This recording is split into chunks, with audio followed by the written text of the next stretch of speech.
it's a little after 6, so I'm going to start, and I'm going to let you know how I plan to do this and what this is all about. As some of you have seen in the program, I call it the reading that never was. I didn't just make that up.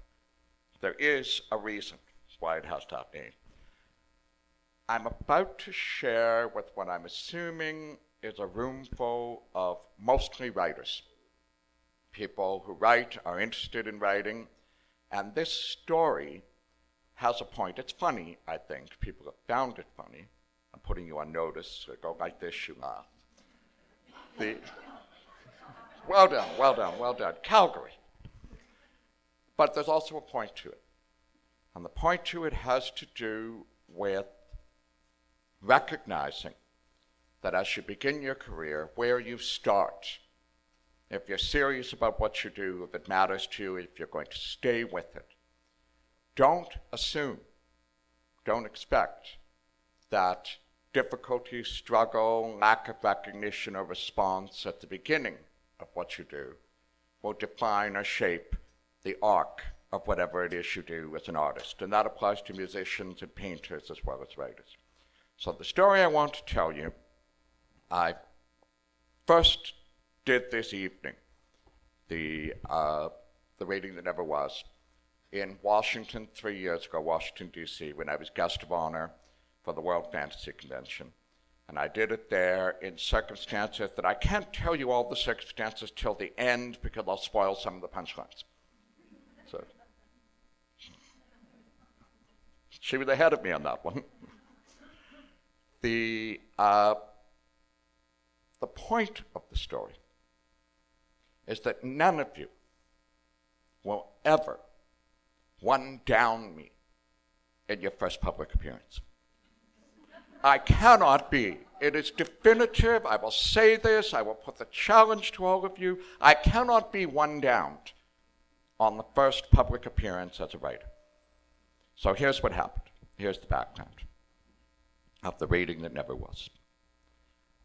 My first novel, The Summer Tree, was bought originally in England. It was then bought for the Canadian market and then the American market, and they were all going to bring them out at about the same time, but the Canadians were first.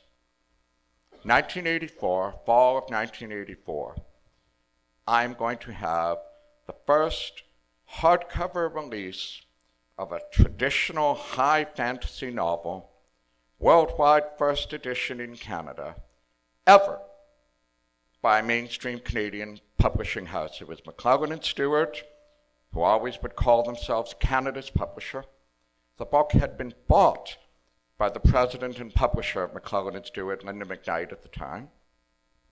And that was the debut that was about to happen. That sounds okay, doesn't it? Yeah. McClelland & Stewart started flirting with bankruptcy about 6 months before that fall list of books were coming in the spring of '84. That was going on in the background, but I'm a young, idealistic writer. I'm not paying attention to the business side of what's going on with the publisher. But what I was paying attention to was something that was literally a publicist's orgasmic discovery, which was that for the first time ever, that fall of 1984, Canada was hosting the World Fantasy Convention. Okay, it's not hard to put this together, right? You've got the first ever hardcover by a Canadian writer, Canada's worldwide first release, Ottawa is hosting the World Fantasy Convention. Synergy in place. My book was supposed to come out on the 1st of October. World Fantasy Convention on the 15th. World Fantasy Convention was going to be the end of October. It cannot be better for publicity and marketing in that situation. Then the bankruptcy stuff starts to get going. And what happened was that the printers who print the books for the fall list began to hold McClelland & Stewart to ransom. They would not print the books until they got paid for the spring books. guess whose book is caught up in complete train wreck of circumstances. So, I'm signed up for World Fantasy Convention in Ottawa. They have graciously booked a reading for me, though no one has ever heard of me. I've never been published, but the book's going to be out, right? It's going to be on sale. There's going to be promotion of it at the convention. That didn't happen because it didn't get printed. It didn't get printed. By wonderful, generous, compassionate energy, the editor of McClelland and Stewart, Jan Walter, wonderful, wonderful woman, arranged to print 5 hand-bound editions of The Summer Tree so that 5 books could be at the convention. Maybe my new wife could go around saying, it exists, it exists. She didn't bargain for that when we married, but you marry a writer, you take what you get. There were 5 books at the convention. There was nothing on sale. No one had ever heard of me. That's the backdrop. On the Sunday, on the Sunday afternoon of World Fantasy Convention, I walk over to give my first ever reading in public from my new beloved first novel. With me on the walk over, we walked over together, are my new bride, we'd married 3 months ago, my new friend Ellen Kushner. Do any of you know Ellen's work? She's still writing. Ellen wrote several very significant fantasy novels, a winner of the World Fantasy Award. We met at that convention the night before, became friends. She's coming over to hear me read. Martin Springer, who did the cover for that book, and was on the way to becoming a friend and is still a friend over 30 years later, Martin came with us. And my editor came over, mainly to make sure I didn't get trampled in the mobs that were about to come hear me.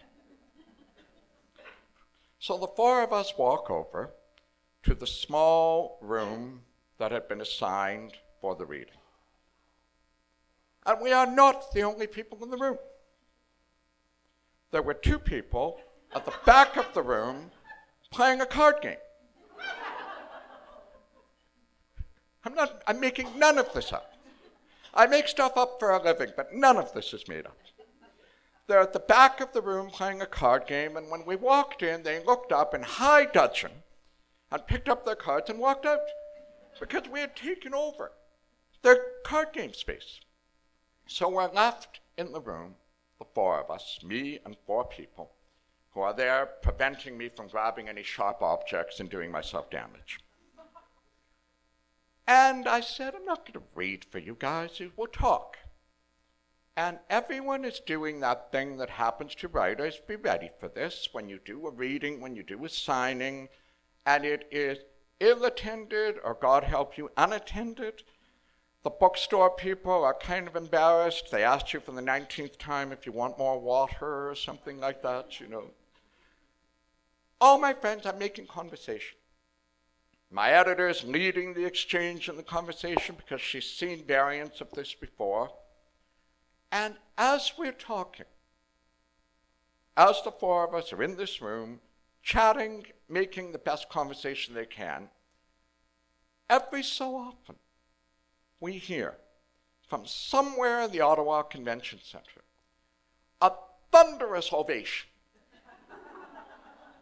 followed by, I'm not kidding you, a howl of applause, and an ovation to greet the applause. And this dies down, and then a minute later there's another thunderous ovation. It practically shakes the place, and people are howling with laughter. 30 seconds later, it happens again.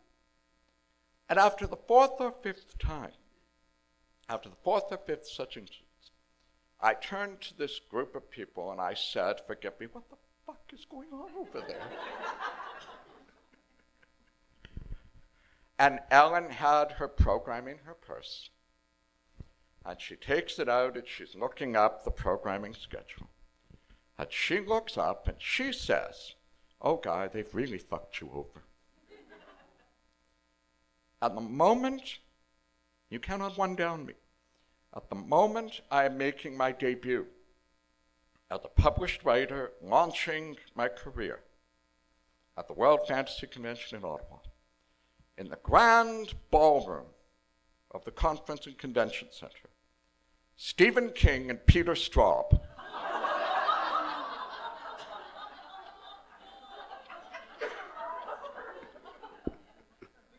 are together on stage. They're together on stage talking about the state of horror and fantasy and then doing a reading from The Talisman, which they had just published that fall together. This was what I was chosen to go up against for my debut without a book, because there was no book. That's where I started. That's how my career began as a writer in terms of public encounters like this. Now, when I was invited to be guest of honor at World Fantasy in Washington, it was exactly 30 years from that World Fantasy in Ottawa, from one capital to the other. It's exactly 30 years later. There's a little bit of an upward tick to the arc in that. And because it was World Fantasy, and they asked the guest of honor to do exactly this sort of thing, to do a session on their own of whatever they want to do. And I got the happy idea of doing the reading that never was, because I never did the reading from the Summer Tree. I never did that reading. But what made it better there was that all the guilty parties were there in 2014, except for King. So here's what I was able to do. I spoke to them before, and I asked them all to be free in that hour and to come and sit scattered through. It was a very large room, it was a very large crowd. And so I had Roger Turner, who was the chair of World Fantasy in 1984. I had Ellen Kushner was there. Martin Springett was there. David Hartwell, my American editor, was there, who had introduced me to Ellen, who was part of the backdrop of the 5-book thing. I'll tell you that in a minute. And Peter Straub was there. Peter agreed to come. So as I told the story 3 years ago, at the appropriate moment, I stopped and I pointed somewhere in the room, and someone came up to tell their perspective on what had happened at that moment. It was delicious, and I learned things about that day. Ellen came up to confirm that she did indeed say, oh, they fucked you over. So that sounds like me, that's almost guaranteed to have been what I said. Martin came up to talk about how that World Fantasy Convention was the beginning of his career, because I had talked him into coming to Ottawa with the painting for the Summer Tree. Have any of you seen it? How many of you know that painting from the Summer Tree cover? And he went on to have that painting bought at that convention. He had a good convention.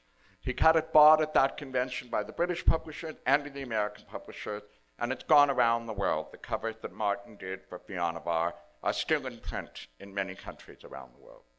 He came up to talk.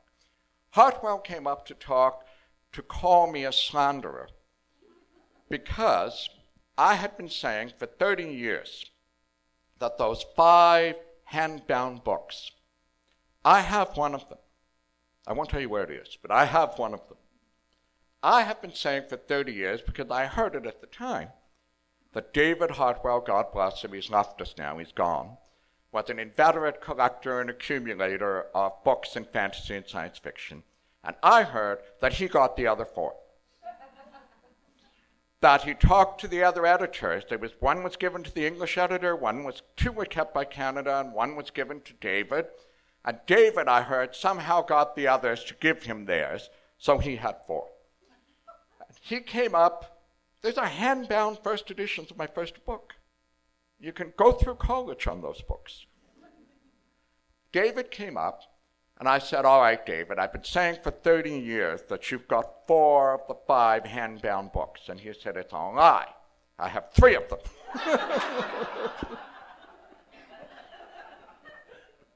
He said, I don't know where the 4th is, and it bothers me.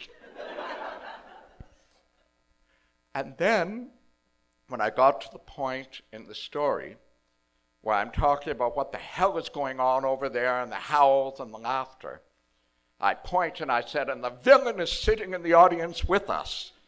And Peter got up and shambled up to the front of the room and confessed that he was completely oblivious to the fact that he destroyed my life that year in this way.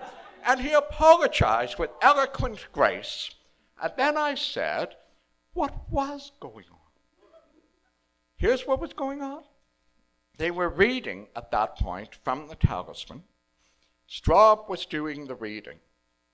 Apparently the passages that they chose to read involved a wolf menacing or aggressing some people.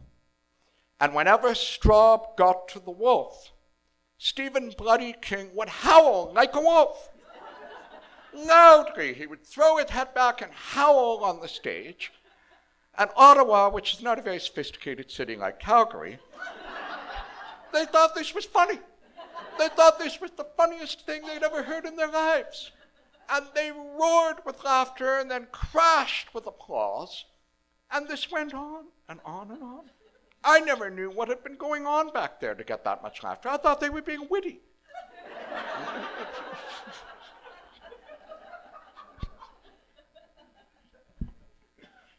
He's howling like a wolf, but it was the only time Stephen King had been in Canada for years. The people who had nothing to do with the convention tried to crash that ballroom in Ottawa for that day.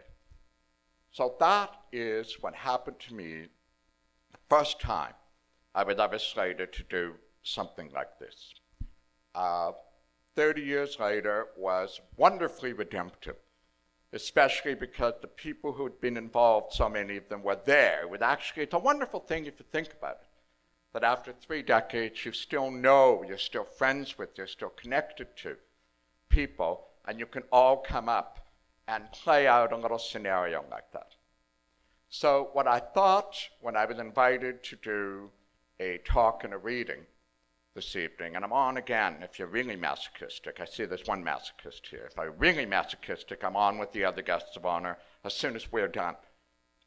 So what I'm going to do now is move around because I hate holding a book when I read. I'll sit down, and I'm going to read you the passage that I never did read in 1984 from The Summer Tree. Okay? Give me 1 second.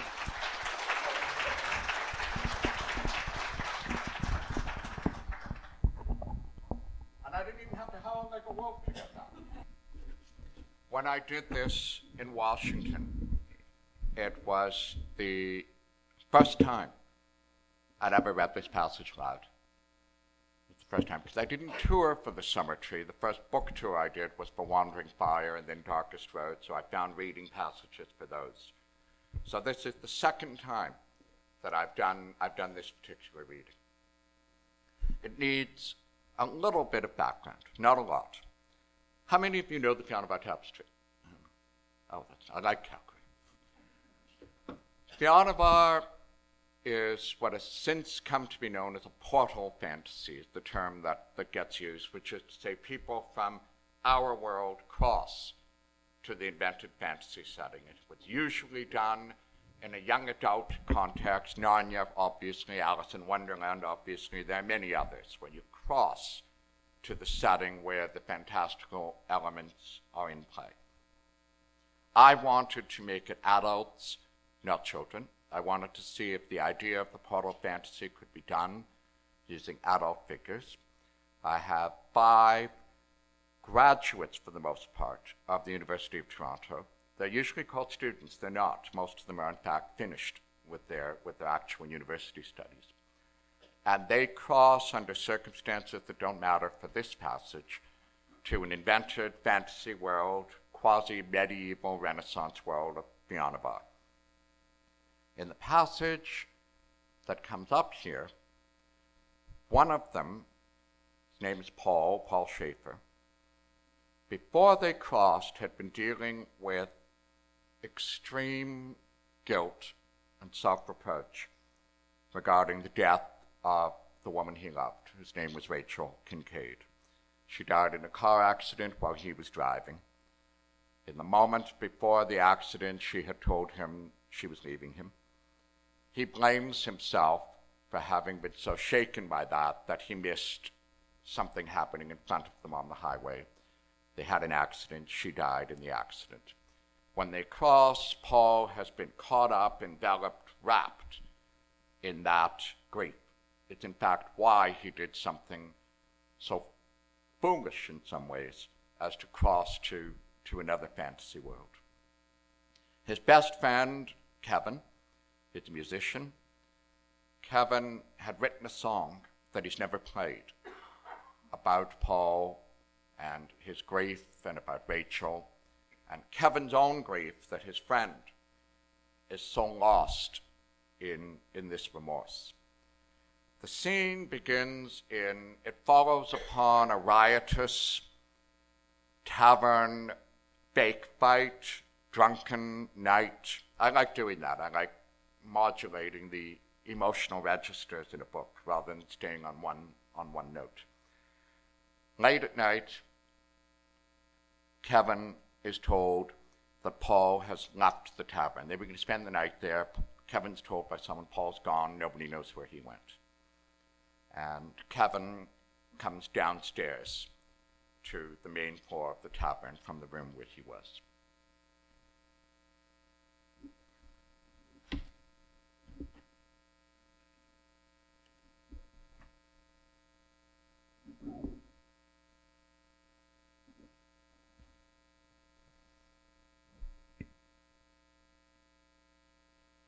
It was dark on the landing. Moving to the railing, Kevin looked down on the ruin of the ground level of the Black Boar after the brawl they'd just had. The guttering torches cast flickering shadows over bodies sprawled in sleep on overturned tables and benches or against the walls. A few men were talking in muted tones in one corner, and he heard a woman laugh suddenly from the near wall and then subside. Then he heard something else, the plucked strings of a guitar, his guitar. Following the sound, he turned his head to see Dermot, the Prince of Brennan, with two of his men sitting by the window, the prince cradling the guitar in the window seat, the others on the floor. As he walked over to join them, his eyes adjusted to the shadows, and he saw other members of Dermot's band sprawled nearby with some of the women of the tavern with them. "Hello, friend Kevin," Dermot said softly. "Will you show me how you play this? I sent a call to bring it here. I trust you don't mind." His voice was lazy with late-night indolence. Behind him through the window, Kevin could see a sprinkling of stars. "Aye, lad," a bulky shadow rumbled. "Do a song for us." He'd taken Teggett for a broken table. Without speaking, Kevin picked his way forward over the bodies on the floor. He took the guitar from Dermot, who slipped down from the window seat, leaving it for him. The window had been thrown open. He felt a breeze stir the hairs at the back of his neck as he tuned the guitar. It was late and dark and quiet. He was a long way from home and tired and hurting in a difficult way. Paul had gone. Even tonight he had taken no joy, had turned away again. Even tonight, even here, there were so many reasons he could give. And so, "This is called Rachel's Song," he said, fighting a thickness in his throat, and began to play. It was a music no one there could know, but the pull of grief was immediate. Then after a time he lifted his voice deep when he sang in words he'd decided long ago should never be sung. "Love, do you remember my name? I was lost in summer, turned winter, made bitter by frost. And when June comes December, the heart pays the cost. The breaking of waves on a long shore, in the grey morning, the slow fall of rain,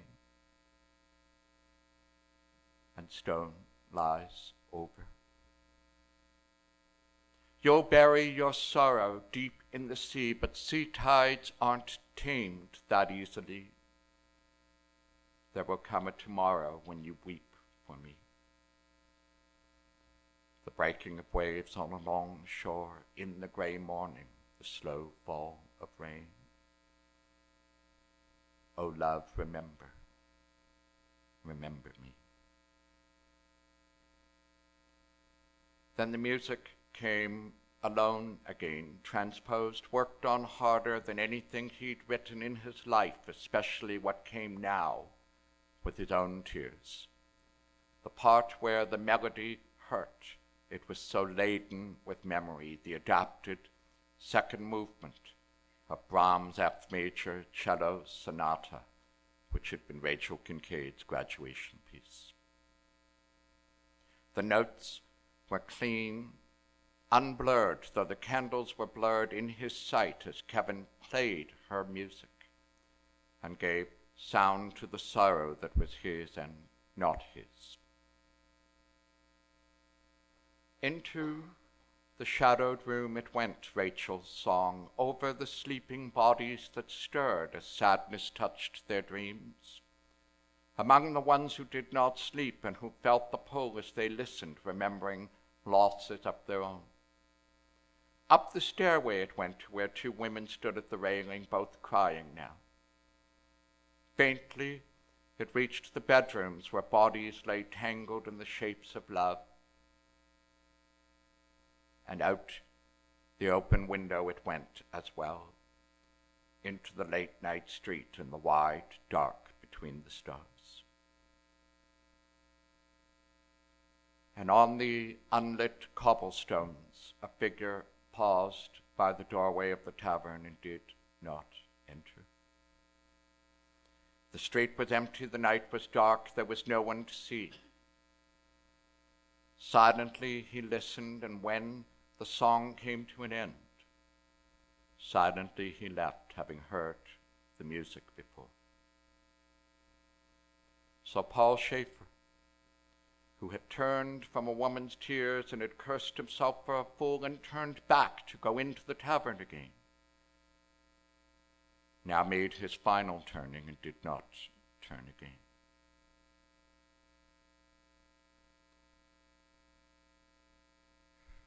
There was darkness for a time, a twisting web of streets, a gate where he was recognized by torchlight, and then darkness again in corridors, silent save for the footfalls that he made. And through it, he carried that music, or that music carried him, or the memory of music, it hardly mattered which. He walked a matrix of crossing hallways he had walked before in this palace, and some were lit, and others dark, and in some rooms he passed, there were sounds again, but no one else walked in that palace that night. And in time he came, carrying music, carrying loss, carried by both of them.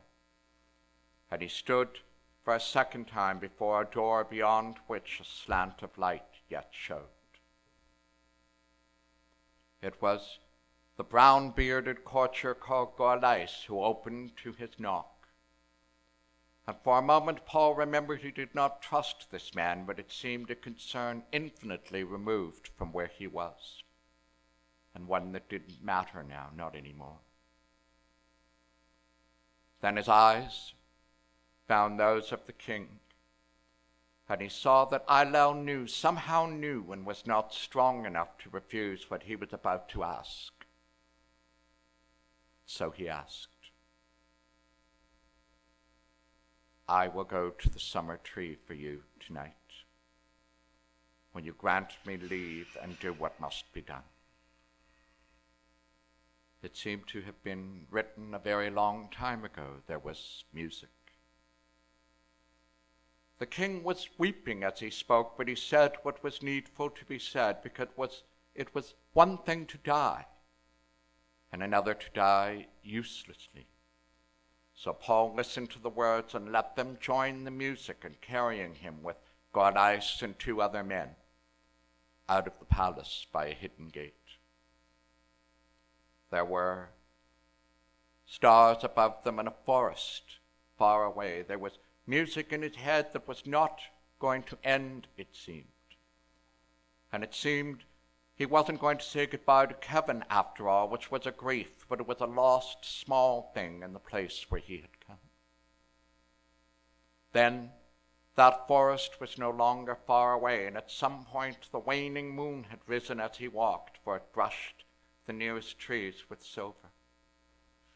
The music was still with him, and the last words of the king, "Now I give you to the god for 3 nights and forever," the king had said. And now, with the words and the music in his head, there had come again, as he had known it would, the face for which he could not cry. Dark eyes like no one else in this world. And he went into the god wood, and it was dark. And all the trees were sighing in the wind of the wood, the breath of the god. There was fear on the faces of the other 3 men as the sound rose and fell about them like the sea. He walked with them amid the surging and the swaying of the trees, and in time he saw that the path they were following had ceased to wander. The trees on either side now formed a double row leading him on. And so he stepped past Guy, music carrying him, and he came into the place where stood the summer tree. Very great it was, dark almost to black, its trunk knotted and gnarled, wide as a house. It stood alone in the clearing, in the place of sacrifice, and clutched the earth with roots old as the world, a challenge to the stars that shone down, and there was power in that place beyond the telling. Standing there, Paul felt that power calling for his blood, for his life, and knowing he could not live 3 nights on that tree. He stepped forward so as not to turn again, and the music stopped. They stripped him of his garments then and bound him naked to the summer tree in the waning of the moon. When they had gone, it was silent in the glade, save for the ceaseless sighing of the leaves. Alone upon the tree, he felt within his flesh the incalculable vastness of its power. And had there been anything left to fear, he would have been afraid. And this was the first night that pulled the stranger on the summer tree.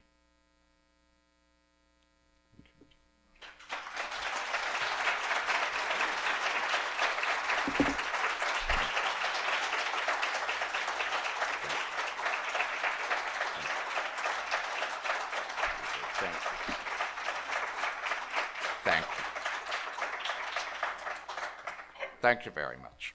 It's very strange to read from older books. I'm just going to chat a bit now, and if people have questions, we can talk a little bit. We've got a little time. One of the things that readers often don't realize is that if they come up to a writer and they say, "In chapter 7 of A Song for Our Bond, what did you mean when you did this and that?" And I will say, "I wrote that in 1990. I don't remember chapter 7. You have to go a little more specific because I don't remember my chapter breaks." And it's not a mistake the reader's making in the certain sense if you've just read it. It's a new book for you. This is the point that somebody made in an article in an essay last week. You don't have to chase the newest books that are published. Any book you've never read is a new book for you. You can read something written 2 years ago or 20 years ago. It's a new book because it's about you. It's not about the market or the publisher's marketing. It's about what you want to discover. And so what happens to writers all the time, if you've been doing this for a while, is that people might be, if you're lucky, intensely engaged by something you did 10 books back. Or if you're prolific, some people 40 books back. You know, it's a really interesting paradox. The only time that I find myself going back to and being refreshed on the earlier books these days will be when I'm doing tours overseas, because in some markets in some countries, the release dates can be very unpredictable. I can have Under Heaven and River of Stars and Children of Earth and Sky released in a market, and if they do well, the publisher will go back and buy Beyond of Our or Song for Our Bonner Lines of Our Son, and if I tour there, they might be the most recent books in that market, but it's still 25 years ago for me. And then you're being asked questions steadily about something that you have to reach back and find your memory. I'm reading this, and this is kind of a weird experience, because I'll think, that's not bad. You know? That's not bad. When I wrote this trilogy, I was deeply immersed, and I had been for a number of years before I wrote it, in myth and legend and folklore. That was what got me up in the morning intellectually. That was where I was coming from when I did Beyond of Our. There's an acknowledgement to Joseph Campbell. There's an acknowledgement to Robert Graves, The White Goddess. For those of you who've read it, the opening scene of the book takes place at University of Toronto's Convocation Hall. At the time when Summer Tree came out, a lot of Canadian readers, at the time when it first arrived, came up to me and expressed so much unexpected pleasure in the fact that it started in Canada. And I was actually asked, did you think you were taking a risk? Were you making a statement? And I said, no, I knew the city. I knew Convocation Hall. It never crossed my mind that it would be a thing to do, that it was a challenge for American readers, that it wasn't New York or Chicago. I was dumb. It never even occurred to me. And the reason I started it in Convocation Hall, I've told this once or twice, so you're not getting a complete scoop, but you're not far from it, is that during my third year of law school, there was, in fact, a Celtic conference held at Convocation Hall at the University of Toronto, and I cut a week's worth of law school classes to go attend every day of that Celtic conference. And the keynote speaker, the special guest, was Joseph Campbell. And Joseph Campbell was there. I have my copy of The Hero with 1,000 Faces, was signed by him there. And I remember sitting there and looking up at some point at the dome. And it was years before I wrote Summer Tree, but something, the total unpredictability of how our creativity works, of how something hits you and might gel or not. And I looked up and thought about that dome and thought about it for years after when I was beginning this book. So the actual opening chapter is an evocation of something that really happened. We did not meet any supernatural creatures there. There were a couple of creeps, but that's a whole different thing. So that is the story. One of the reasons I told it here, as I said at the beginning, and I'm going to finish my remarks by stressing this, which is earlier today at the guest of honor remarks, somebody was saying one of the most important things for any writer starting out is patience. And it's patience with yourself, with your own work, with your own process, with discovering what your own process is, with, and this is me, not listening to the last person who told you how to do it, because your way of doing it will be your own method.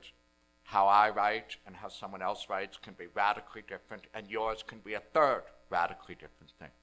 It takes a certain amount of patience with yourself and with your material, and it can also take a certain amount of patience with the writing world.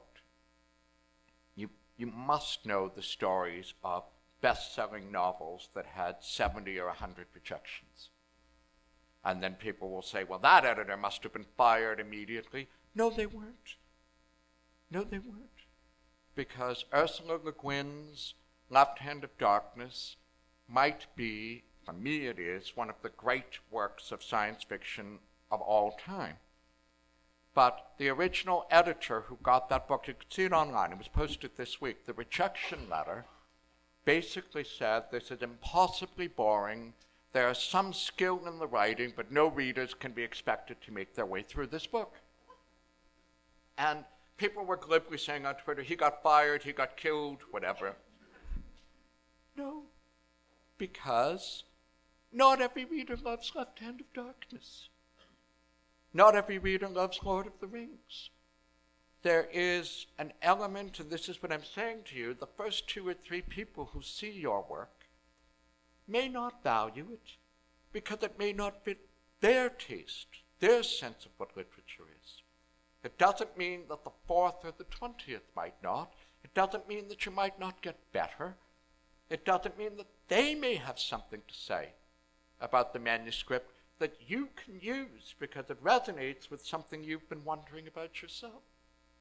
So that idea of patience, of being aware that it can take time, that you may start with 4 people in the room and there are only 4 people who know you the first time you do a reading. That can happen. And it doesn't define you as a writer, it doesn't define your career, and I mean this very sincerely, it doesn't define you as a person. It doesn't define your worth as somebody aspiring to bring your own creativity into your life and with luck and patience into the lives of others. It can be a long arc from that reading that never happened to this evening. So those are my remarks for this evening for you. Thank you all very much for that.